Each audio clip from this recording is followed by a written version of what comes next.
Isang estudyante si Jonathan. Malapit na rin siyang magtapos, kaya't may naisip siyang paraan para mas matustusan pa ang pag-aaral niya. Sa pamamagitan ng ilang taon ring pagiging kargador sa fair, nakaipon siya ng pera para sa binabalak na maliit na negosyo. Matagal niya na talagang pinag-iisipan yun, at sinisigurado niyang papatok para sa lahat ang ititinda niya. At noong araw nga na iyon, ay wala siyang pasok sa universidad. Namili siya ng karne na gagawing ihaw-ihaw, gaya ng tenga ng baboy, adidas, isaw, balon-balunan at barbecue. Kalahati kasi sa inipon niya ay susubukan niyang inegosyo. Para sa kanya, kailangang sumugal para marating ang tagumpay. May kinalaman rin kasi sa business ang kinukuhang kurso ng binata. Kaya kahit hindi pa nakakapagtapos, nag-uumpisa na siya sa larangan. Pagkatapos niyang mamili, pinatimpla muna niya sa ina ang mga karne. Kailangan pa niya kasing pumasok sa pamantasan. At sa pag-uwi niya, ay 2:00 na siya nakapagtinda. Hanggang sa sumapit na nga ang kanyang pag-iihaw. Una niyang isinalang sa grills ay ang barbecue. Pagkatapos ay ang isaw at iba pang ititinda niya. Nakita naman iyon ng kaklase niyang si Clarice Ann. Kaya't lumapit ito sa kanya. Aba, nagtitinda ka na, Jonathan ah. Magkano yung isaw sa'yo? Gusto ko sanang bumili ng 5. Negosyante ka na pala. Kailan pa to? Bati sa kanya ng dalaga. Kaya't natawa si Jonathan. Ngayon lang ito, Clarice. Bali 30 pesos lahat kapag 5 yung binili mo sa isaw. 6 kasi yung isa nito eh. Ginagawa ko ito para makatulong sa pag-aaral ko. Alam mo naman, graduating na tayo. Tugon ng binata. Ano nga palang sausawan ng gusto mo? Nakangiting tanong pa niya. Yung maanghang, Jonathan. Yung maraming sili. Natutuwa naman ako sa'yo. Dahil kahit 21 years old ka pa lang, matured ka ng mag-isip. Hindi gaya ng mga kaidaran natin na iba dyan. Na ang iba ay nagbubulakbol pa at hindi pinapahalaga ng pag-aaral. Komento ni Clarice. Siyempre naman, ang sekreto para maging matagumpay ay kailangang masinap ka sa buhay. Pareho naman tayo ng kursong kinuha, Clarice. Kaya dapat maintindihan mo na yun. Tumatawang saad niya, kaya't natawa na rin ang dalaga. Ang kinukuha kasi nilang kurso ay BSBA, or Bachelor of Science in Business Administration. Magkasama palagi sila sa bawat subject. Minsan pa nga, pinapakopya siya ni Clarice kapag di niya alam mga signatura nila. May taglay naman na katalinuhan si Jonathan, pero yung iba talaga ay napakahirap, kaya tinutulungan siya ng kamag-aral ng ito. Nang matapos niyang maihaw yung mga binili ng kaibigan, ay agad niya nang iniabot ito sa dalaga. So paano ba yan, Clarice? Balik ka rin agad next time ha? Saad ni Jonathan. Natawa naman ang dalaga. Iyon ay kung ito ulit ang ipapabili ng ate ko. Alam mo naman, buntis yun. Ngayong araw nag-grave daw siya dito. Baka bukas iba na naman. Pero hayaan mo, kapag may pera na ako, bibili ako sa'yo nito araw-araw. Saad ng dalaga at umuwi na sa kanila. Sumunod nito ay meron ulit bumili sa kanya na 2 lalaki. At pagkatapos ng mga itong bumili, hindi niya inaasahan na yung bully na kanilang kalugar ang susunod na bibili. Ang pangalan nito ay Christian at meron pa itong 2 kasama. Pare, kuha kami ng 15 pirasong tenga ng baboy. Pampupulutan lang namin. Pakyawin na namin yung tenga ng baboy mo. Nakangising saad nito sa kanya, habang tumatawa naman ang 2 kasama nito. Sigurado si Jonathan na pinagtitripan lang siya nito, kaya tumango na lamang siya at nanahimik na lang. Pero palihim siyang nagmamatsyag sa maaaring ikilos ng mga ito. Nang matapos niya nang mailuto ang tenga ng baboy at nang maabot niya sa lalaki ang binili nito, nagulat siya nang tumakbo ang mga ito at hindi nagbayad. Hinabol niya rin ang mga ito. Mabuti na lang ay nakita sila ng pulis na kaibigan na papauwi lang galing sa duty. Kaya't sinumbong ni Jonathan dito ang kalokohang ginawa ng 3. Kaya tinutukan ni Emir ng baril ang 3 tumatakbo at sinigawa ng mga ito. Huminto kayo sa pagtakbo! Kundi papasabugin ko ang mga ulo nyo! Sa narinig ng 3 at marahil ay sa takot na rin, huminto naman sila sa pagtakbo. Kaya't madali na para kay Emir na i-hold ang 3. Tinawagan ng binatang pulis ang mga kasamahan na on duty at pinapunta sa lugar. Ilang sandali lang ay dumating na ang mga ito at inaresto sila Christian. Nang makasakay na sa sasakyan ng 3 para dalhin sa presinto at nang lumarga na, naiwan sina Emir at Jonathan. Salamat pre ah. Mabuti na lang ay agad kang dumating, kundi natangay na yung mga paninda ko. Wika ni Jonathan. Wala ka naman yun pre, para saan pa't naging magkababata tayo. Bukas kapag on duty na ako, sasamahan kitang magkaso sa 3 hambog na yon. Para naman tuluyan ng makulong. Perwisyon na kasi yung mga magbabarkadang yun eh. Siya nga pala, bibilhin ko na itong mga kinuha nila. Akin na to ah. Magkano ba? Tanong ni Emir. 6 pesos isa yan pre. 15 yan kaya 90 pesos. Oo pre, sasama ako sa'yo bukas. Kung mag-aareglo man sila, tatanggapin ko na lang. Maliit na kaso lang naman yun eh. Kawawa naman yung pamilya nila kahit mga loko-loko sila. Saka tiyak na takot na yung mga yun sa'yo dahil binigyan mo ng sample. Wika ni Jonathan. Matapos makapagbayad ni Emir, ay umuwi na si Jonathan sa kanila. Alas 7 siya ng gabi natapos sa pagtitinda, kaya't nakapagpahinga na siya. Kinabukasan, nakipag-areglo siya sa pamilya ni Christian at ng mga kasama nito, kaya't nadagdagan na muli ang puhunan niya. At noong nasa campus na siya ng kanilang universidad, may inaalok ang kamag-aral niyang si Alfred na labis niyang ikinagulat. Minsan niya lang ito nakakausap kapag may event ang school dahil ang kuya nito ay isang profesor doon. Ano ka mo pre? Pagtutulak ng droga yung inaalok mong sideline sa akin? At bakit mo naman ako inihikayat? Nanlalaki ang mga matang tanong niya dito. Hindi niya kasi lubos maisip na may kinalaman sa droga ang taong ito. Huwag ka namang maingay dyan pre at baka marinig ka nila. Alam kong kagraduate na tayo pre, kaya alam ko rin na kailangan mo ng pagkakakitaan. Sunod-sunod na kasi yung project natin tapos may thesis pa tayo. Alam kong palagi kang puyat dahil sa pagsasagot mo ng thesis. Abay, kailangan mo ng vitamins. Ngayon pa lang ay umanib ka na sa amin para matugunan mo rin ang pangangailangan mo. Ako nang magsasabing hindi ka mapapagod roon. Kailangan mo lang patalasin ang mga mata mo at baka may nagmamanman na pulis. Patuloy pa nitong panghihikayat sa kanya. Dahil doon, ay biglang naalala ni Jonathan yung kababatang si Emir. Ayaw niya namang masira ang tiwala nito sa kanya. Illegal ang gawain na inaalok sa kanya ni Alfred, kaya tinanggihan niya ito. Meron pa naman akong pinagkakakitaan pre. Madalas nagkakargador ako sa fair, at meron na rin akong ihawan, kaya di ko na kailangan yan. Salamat na lang ah. Tugon ni Jonathan. Hindi ka na ba talaga mapipilit pre? Tanong pa nito. Hindi na talaga pre, salamat na lang. O siya sige, pero kung kailangan mo ng pera, ako agad ang lapitan mo ah. Dahil malaki ang may tutulong ko sa'yo. Maliksi ka kasi at magandang pangangatawan. Ganyan ang qualification na gusto ni boss. Sambit pa ni Alfred at kalaunan ay lumayo na sa kanya. Napailing na lamang si Jonathan. Sa loob-loob niya, kailanman ay di siya aanib roon. Illegal iyon sa mga mata ng Diyos at ng batas, at kailanman ay ayaw niyang kumita sa masamang paraan. Isang gabi, nagulat siya sa nabalitaan sa telebisyon. Ayon dito, 2 drug pusher ang napatay ng mga pulis matapos manlaban sa bypass operation. Kinilala na si Alfred ang isa sa nasawi roon. Kaya naman nakahinga ng maluwag si Jonathan. Siguro, kung sumama siya sa alok nito, ay baka sapitin niya rin ang nangyari sa kaklase. Naku, kaklase mo pala yun anak. Diyos ko, buti na lang ay di ka pumayag at di ka nagpasilaw sa pera. Kaya nga may, klase ko po yun sa isang subject. Nagulat nga po ako nang malaman mula sa kanya na gumagawa siyang illegal. Hindi ko akalain na ganun pala siya. Siguradong masisira ang imahe ng kapatid niyang nagtuturo dahil sa kalokohan niya. Kahit kailan ma, hindi ako sasama sa mga ganun dahil malaki ang takot ko sa Diyos. At isa pa, gusto kong pinaghihirapan ko sa malilinis na paraan ang kinikita ko. Wika ni Jonathan. Kaya't napangiti naman ng kanyang ina habang nagsasabing, tama yung mindset mo anak. Panatilihin mo lang yung ginagawa mong iyan na nasa malinis na paraan. Nakikita ng Diyos ang mabubuti mong ginagawa, kaya't mas lalo kang pagpapalain. Napangiti na lang rin ang binata sa paalala ng kanyang ina. Sa sumunod na hapon, pagkatapos ng pag-aaral, ay muling nagtinda si Jonathan ng ihaw. Gaya ng dati, minumog siya ng mga tao dahil sa malinamnam niyang timplahe. Kaya't mas maaga siyang natapos sa pagbibenta nito. Humabol pa nga yung kaklase niyang si Clarice.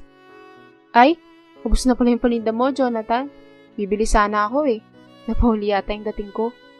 Panlulumong sambit ng dalaga. Bakit? Nagkikrave na naman ba yung buntis mong ate sa isaw? Tanong ng binata. Hindi, Jonathan. Iba na yung kinakatakaman niya. Alam mo naman kapag buntis pa iba-iba ng gusto. 1 buwan na lang rin ay manganganak na siya. Ako lang yung may gustong kumain, Jonathan. Kaya nadismaya ako dahil ubos na pala. Di bale, bukas ay aagaan ko na lang. Paliwanag nito at nagpaalam na itong uuwi na. Pero tinawag ito ni Jonathan. Hey! Meron pa akong naitatabi dito. Napalingon naman sa kanya ang dalaga habang nakaguhit ang saya sa anyo nito. Talaga? Meron ka pang naitatabi? Panigurado pa nito. Oo naman. Luto na ito. Ulamin ko sana ito kaya tinira ko.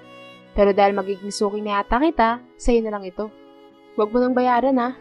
Pero sa susunod na bili mo, meron na yung bayad. Naku! Dapat may discount na sa susunod na bili ko ah.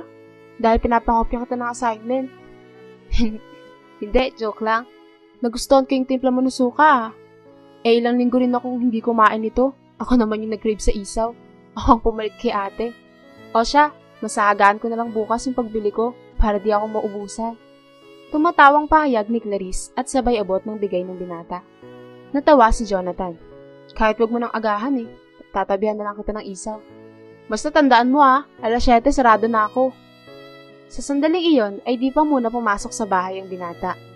Nakipagkwentuhan muna kasi siya sa kaibigan. Ayon dito, sa darating na Sabado na raw ang libing ng kaklase nilang si Alfred. Maski si Clarice rin ay di makapaniwala na drug pusher pala ito.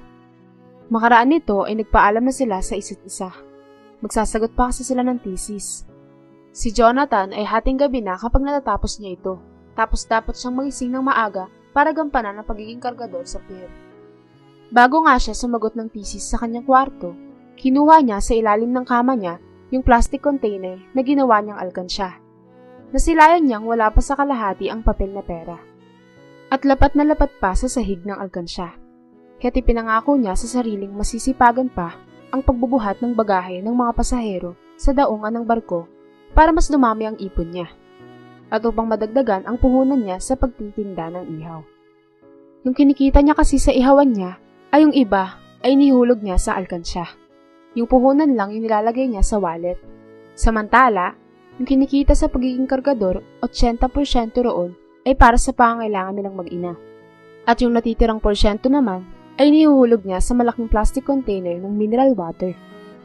Gaya ng dati, hating gabi na tinapos ng binata ang pagsasagot ng thesis. Kaya't doon lang siya nakatulog. Sa katunayan, hindi pa siya tapos dito. Bukas pa niya ito may ipapasa sa email ng professor nila. Kinaumagahan, matapos mag-almusal, maaga siyang nagtungo sa pier para magbuhat ng mga bagahe. Sa tagal niya nang nagbubuhat, ay sanay na siya sa gawaing ito. Pero di niya maiwasang mapagod, lalo na kapag halos kasing bigat na niya ang binubuhat niya. Mapalad pa rin siya dahil kahit na ganito ang klase ng trabaho niya, matangkad pa rin siya. 5 oras siya sa pier at makaraan nito'y umuwi na rin siya. Nagpahinga lang siya sandali at nananghalian at pagkatapos ay pumasok na siya sa universidad. At sa pagsapit naman ng hapon ay muli siyang nagtinda. Kaso lang naging matumal na ang benta niya ng sandaling iyon. Ayon kasi sa kanyang ina, noong umaga raw ay ibinalitang may salmonella ang iilang karne na tinitinda sa kanilang probinsya. Ang bakterya na dala ng baboy na ito ay maaaring maipasa sa tao. Kaya't nanlumo si Jonathan. Iilan lang talaga ang bumili sa kanya ng sandaling iyon. Kaya't wala siyang gaanong benta. Mabuti na lang ay bumili pa rin sa kanya si Clarice sa kabila ng balitang ito. Naniniwala naman akong walang dalang sakit ito, Jonathan. Kaya bibili pa rin ako ng 5. Nakangiting saad ng dalaga. Samantalang si Jonathan ay sinasalang na ang binili ng kaibigan. Salamat sa tiwala, Clarice. Kahapon pa naman bumili si mama ng karne at in-stock lang sa refrigerator. Kaya't nakatitiyak akong wala itong salmonella. Baka yung mga bagong katay lang na baboy. Tugon ng binata. Bakit ayaw mong balot at penoy na lang ang itinda mo? Siguradong mabili rin yun, kaso nga lang, gabi eh. Baka hindi ka patapos sa thesis mo. Suwestyon ni Clarice. Napaisip nga roon si Jonathan. Mukhang tama naman ang sinabi ng dalaga. Balot at penoy ang isa sa paborito ng mga tao. Kaya't sigurado siya na magiging mabili iyon. Mukhang tama ka nga ron. Maraming salamat sa suwestyon, Clarice. Bagamat magluluwal na naman ako ng puhunan ay ayos lang. May natatabi pa naman ako eh. Kung magbago na nga ako ng tinitinda, bibili ka pa ba? Tanong niya sa dalaga. Siyempre naman. Kaya ako nga nirekomenda na iyon ang itinda mo eh. Kung di mo na itatanong, paborito ko yung balot at penoy. Tugon nito. Paborito mo pala yun? Kahit na mabalahibo yung balot? Umiling ang dalaga habang nagsasabing, sa totoo lang, hindi ko gusto yung malaki na yung sisiw at mabalahibo kasi mapait na kapag ganun. Samantalang kapag maliit pa lang yung sisiw, malinamnam. Marunong ako tumingin ng ganun, no? At kung bibili ka ng balot na ilalaga mo, kay Mang Philip ka bumili at wag sa iba. Paalala ni Clarice. Kilala naman ni Jonathan ang taong tinutukoy nito. Isa itong tindero ng mga itlog na nagmamay-ari ng farm na itikan. At dahil sa payo ng kaibigan, iyon nga ang itininda ni Jonathan. Laking pasalamat niya naman dahil nauubos niya naman ito kahit na gabing-gabi na nakakauwi. Palagi rin bumibili sa kanya si Clarice. Puro 3 piraso ang kinukuha nito sa kanya. Ang biro pa nga niya dito ay baka ma-high blood ito dahil sa araw-araw nitong pagkain nito. Isang gabi, habang naglalakaw si Jonathan, merong humarang sa kanya na lalaki. May hawak na padalim at hinihingi nito ang pera sa kanya. Alam niyang hinuhold up na siya nito. Mabuti na lamang dumating si Emir at tinutukan ng baril ang magnanakaw. Ibaba mo yung balisong mo para hindi sumabog yung ulo mo, kalbo! Pananakot nito sa lalaki, pero bigla nitong hinatak si Jonathan at sabay tutok ng patalim sa lalamunan nito. Huwag kang kikilos ng masama dahil lalaslasin ko ang leeg ng lalaking to. Saad ng holdupper. Natawa naman si Emir. Hindi mo magagawa yan dahil kapag napatay mo yan, alam mong sasaluhin mo yung mga bala ng baril ko. Kaya't mas mainam na sumuko ka na lang para di na manganib pa ang buhay mo. Tugon ni Emir. Tumawag ng backup ang polis kaya't sa huli natinag rin ang holdupper. Pinakawalan na si Jonathan kaya't pinasasan na ang holdupper. Mabuti na lang talaga nagro-ronda ako, Jonathan. 3 beses na yata ito ah. Yung una gusto sanang itakas yung paninda mo. Ngayon naman hold upin ka. Natatawang sambit ni Emir matapos dakpin ng mga kasama nito yung lalaki. Kaya't sa kabila ng nangyayari kay Jonathan, ay natawa na lamang siya habang nagsasabing, at tutang na loob ko rin sa'yo, Emir, yung buhay kong ito. Kung hindi dahil sa'yo, ay baka patay na ako. Tugon ni Jonathan. Mas lalong natawa ang pulis at kalaunan, pinapauwi na siya at baka meron pang masamang mangyari sa kanya. At gawa ng 3 na nga lang ang paninda niya, napagpasyahan niya na nga ang umuwi. Hindi niya na lang nabanggit sa ina ang nangyari at baka ito'y mag-alala pa. Sa halip ay kay Clarice na lamang niya ito kwento kinabukasan. Naku, baka may kipagpiyansa ka na naman gaya ng dati ah. Saad ni Clarice. Naikwento niya kasi noon yung kay Alfred na siyang nagtangay ng kanyang paninda. Hindi na, buhay na kasi yung gusto niyang kunin sa akin eh. Sana na may magtanda na siya sa kulungan at para wala nang sunod na mabibiktima ang hayop na yun. Tugon ni Jonathan. Mapanganib pala ang magtinda-tinda sa gabi, no? Kung sa bagay, kung saan yung madilim ay naroon ng masasama. Kaya dagdag ingat na lang, Jonathan, ha? Huwag ka na mag-entertain kapag alam mo namang di bibili. Oo, mag-iingat na ako. Nadala na kasi ako eh. Pero di ibig sabihin nun, hihinto na ako sa pagtinda dahil magtutuloy-tuloy ako. Tugon ni Jonathan. Aba, masigasig. Yun ang gusto ko sa'yo eh. Natatawang saad ni Clarice. Yun nga ang nangyari. Nagtuloy-tuloy siya sa pagtitinda. Mula 6:00, naglalako na siya, kaya't kapag tumuntong na ang 11:00 ng gabi, ay nakakauwi na siya para magpahinga. Hanggang sa sumapit na ang kanilang exam. Ibig sabihin, ilang linggo na lang bago ang kanilang graduation. Kaya't hindi pa siya nag-e-exam, alam niyang magmamarcha na siya sa loob ng arena. Ang sabi kasi ng professor nila, sa arena sila gagraduate dahil sa dami na magtatapos. Kaya't kahit maraming ginagawa si Jonathan, nag-review siya ng nag-review para kahit papaano ay konti lang ang mamamali niya dito. At sa pagtatapos ng kanilang exam, nalaman niyang kasama siya sa magmamarcha at ganun rin ang kaibigan niyang si Clarice, kaya't naglulundag siya sa tuwa. Napapaluha siya dahil sa kabila ng pagsasakripisyo niya araw-araw para lang magkaroon ng konting pera, nagbunga na ang lahat ng ito. Tuwing umaga ay isa siyang kargador. Sa tanghali ay isa siyang estudyante. Samantalang tuwing gabi ay isa siyang tindero ng sarili niyang paninda. Mahirap pagsabay-sabayin ang mga gawain, pero nagagawa niya dahil sa pangarap. Kaya't abot-abot langit ang tuwa niya nang siya'y makapasa. Sa susunod na linggo pa naman ang graduation nila at distribution pa lang ng mga toga nila. Ngunit ng sandaling iyon, naganda siya ng konting pigi. Nagtulungan kasi sila ng kanyang ina sa pagluluto.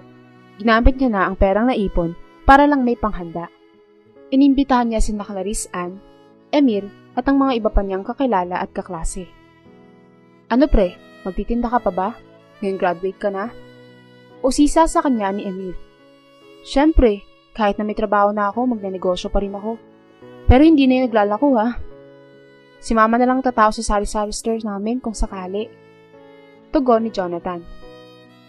Mag-aasawa ka na ba niyan kapag nakapagtrabaho ka na? Tanong ni Clarice na hindi makatingin-tingin ng rektahan sa mga mata niya at parang nahiya. Hindi pa Clarice. Siyempre, mag-iipon pa ako.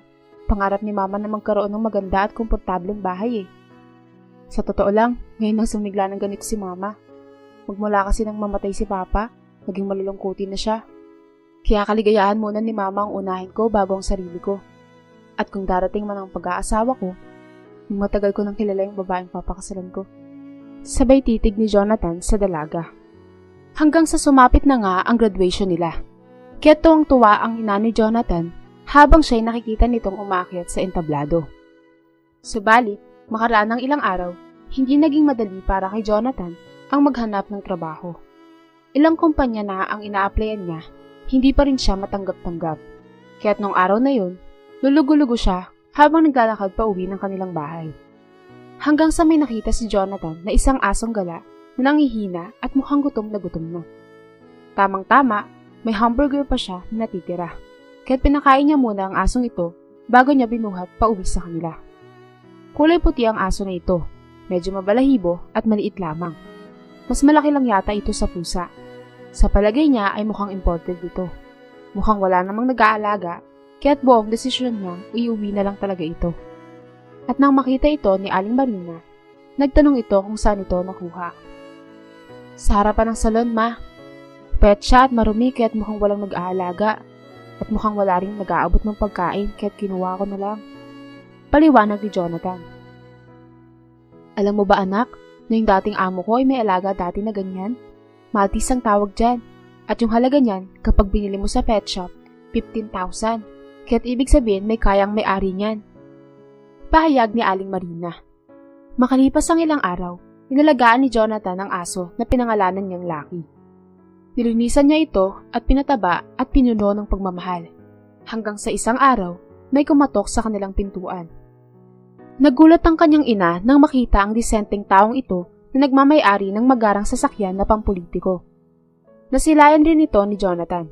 At di siya nagkakamali, ito ang gobernador sa kanilang probinsya na si Mr. Oscar Rosales. Pinatuloy nilang mag-ina ang bigating panauhing ito at natanong ni Jonathan kung ano ang sadya nito. Napapansin niyang panay ang tingin nito sa asong karga-karga niya. At sinabi naman ito ang pagpunta nito roon. Ayon dito, 2 linggo na raw nawawala ang alaga nitong aso na Maltese ang lahi. Naiwala ng gobernador na ito ang alaga. Bagamat para sa kanya ay mumurahin lang ang ganitong aso, napamahal na raw siya dito dahil 2 taon nang nakasama. Nakipag-ugnayan si Mr. Rosales sa malaking salon sa kanilang lugar kung may naspatan nitong aso na gumagala-gala na nakuha sa CCTV nito. At nasilayan nga nito si Jonathan na pinapakain ang aso at iniuwi ang alaga. Tinrace ni Mr. Rosales kung saan matatagpuan si Jonathan. Kaya't nagpapasalamat ang gobernador sa binata dahil nasa mabuting kamay pala ang aso niya. Kaya't nanlaki ang mga mata ni Jonathan sa lalaman na pagmamayari pala ito ng politiko. Nagulat talaga siya at di makapaniwala. Kaya't agad niya itong iniabot at isinauli kay Mr. Rosales. Nakita niya namang napakaamo nito sa totoong amo at magalang rin na nagpapaliwanag si Jonathan na wala siyang intensyon na masama dito. Kinupkup niya lang ito dahil nakikita niyang walang nag-aalaga at palaboy-laboy lamang. Nauunawaan naman iyon ng politiko at muling nagpasalamat sa binata. Nakatanggap pa ng pabuya si Jonathan kay Mr. Rosales ng malaki-laking halaga at nalaman niya rin dito na Lucky rin pala ang tunay na pangalan ng aso. Hindi niya alam kung nagkataon lang yun, pero sigurado siyang may hatid na swerte si Lucky kahit wala na ito sa kanyang pangangalaga. Dahil hinerd siya ni Mr. Rosales na maging financial analyst ng kanyang negosyo, kaya't naging malaki ang sinisweldo niya dito. Samantala, nakiusap naman si Jonathan na ipasok rin ng kaibigan na si Clarice. Mabuti na lamang at pinagbigyan siya ni Mr. Rosales at naipasok ang dalaga bilang human resources. Kaya't labis ang pasasalamat at tuwa ni Clarice kay Jonathan. Dahil kasi sa tulong niya ay nakapasok rin ito sa trabaho. Lumipas ang 3 taon, napagawan na nga ni Jonathan ng bahay ang kanyang ina. At nabigyan niya rin ng pagkakakitaan gaya ng sari-sari store na kanyang naging pangako dito. Ngayon naman ay inaasikaso naman nila ni Jonathan at Clarice ang nalalapit nilang pagpapakasal. Sila ang nagkatuluyan dahil iba ang ligayang nararamdaman nila kapag magkasama sila. Dito na pagtanto ni Jonathan na maging mabuti lang sa bawat nilalang na naninirahan dito sa mundong ibabaw. Kahit isa pa yung hayop, ay dapat pa ring tulungan at kupkupin. Sapagkat sa pagtulong natin, kahit sa maliit na paraan, nakikita ng Diyos ang lahat ng iyon. Kaya ang lahat ng mabubuting gawa natin ay may katumbas na biyaya.